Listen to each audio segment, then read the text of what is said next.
দেখুন বন্ধুরা, গজাগুলো কত সুন্দর হয়েছে আর কতটা মুচমুচে হয়েছে সেটাই আজকে ভেঙে দেখাবো। এই দেখুন, এই দেখুন কতটা মুচমুচে।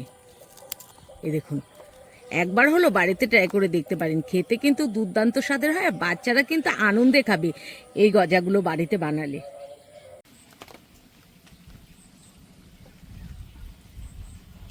নমস্কার বন্ধুরা, স্বাগত জানাই জবা রান্নাঘর উইথ ভিলেজ ফুডে। বন্ধুরা, আজকে মজাদার পাউরুটির গজা রেসিপি বানিয়ে দেখাবো। ভিডিওটি সম্পূর্ণ দেখবেন, ভালো লাগলে লাইক কমেন্ট শেয়ার করে দেবেন, ফলো এবং সাবস্ক্রাইব করতে ভুলবেন না কিন্তু। বন্ধুরা, এখানে শুধু ভিউটা দেখুন, এত সুন্দর নীল নীল কালারের মেঘ হয়েছে আর চারিদিকে সবুজ আর সবুজ। দীঘা যাওয়ার কোনো প্রয়োজন নেই। হ্যাঁ, জলের জন্য যাওয়া উচিত, কিন্তু যদি হাওয়া খেতে হয় তো আমাদের এখানে এত সুন্দর হাওয়া, কি বলবো, হাওয়াতে একদম মুগ্ধ হয়ে যায়, এত সুন্দর হাওয়া। বন্ধুরা, রুটিগুলো কেটে নেব। বন্ধুরা, রুটিটা আমি পিস পিস করে কেটে নেব।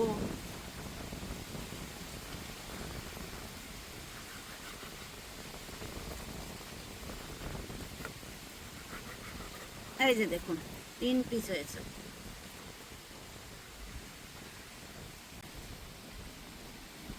কড়াই বসিয়ে দিয়েছি, কড়াই গরম হয়ে গেছে, দিয়ে দেবো এখানে সাদা তেল।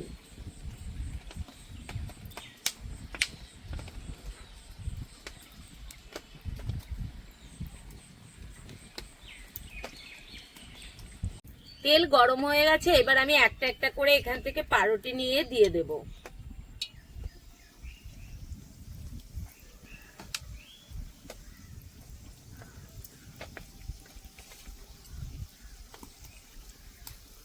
আস্তে জালেই কিন্তু পাউরুটিগুলো ভালো করে ভেজে নিতে হবে। জোরে জাল দিলে কিন্তু পুড়ে যাবে। উল্টে পাল্টে ভালো করে ভেজে নেব। উল্টে পাল্টে ভালো করে ভেজে নিয়েছি। দেখুন কত সুন্দর কালার হয়েছে। এই দেখুন,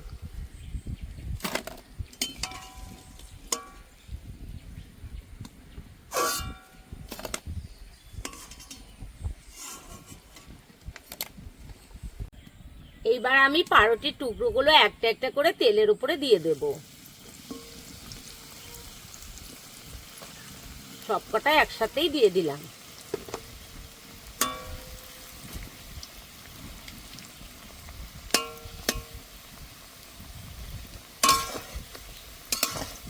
উল্টে পাল্টে দেব।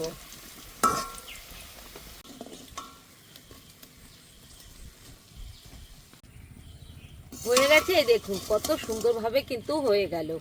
আর খুব সহজেই হয়ে যায়, তাড়াতাড়িও হয়ে যায়, একদম মুচমুচে হয়ে গেছে।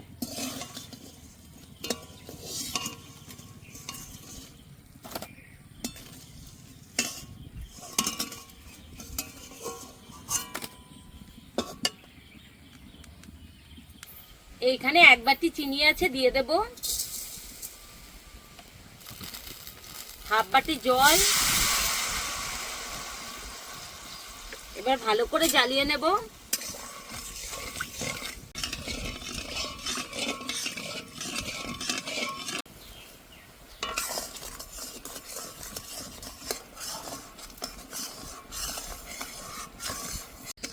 দেখুন বন্ধুরা, চিনি শিরাটা কিন্তু হয়ে গেছে, আর আমি দেখিয়ে দিচ্ছি। এখান থেকে নিয়ে এই দেখুন, এই দেখুন সুতো হয়ে গেছে। এই দেখুন, এবার আমি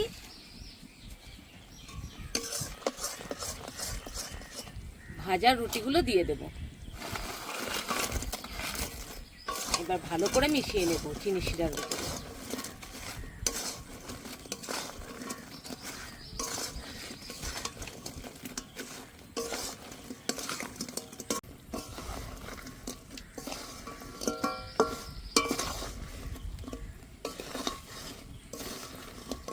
ভালো করে মিশিয়ে নিয়েছি।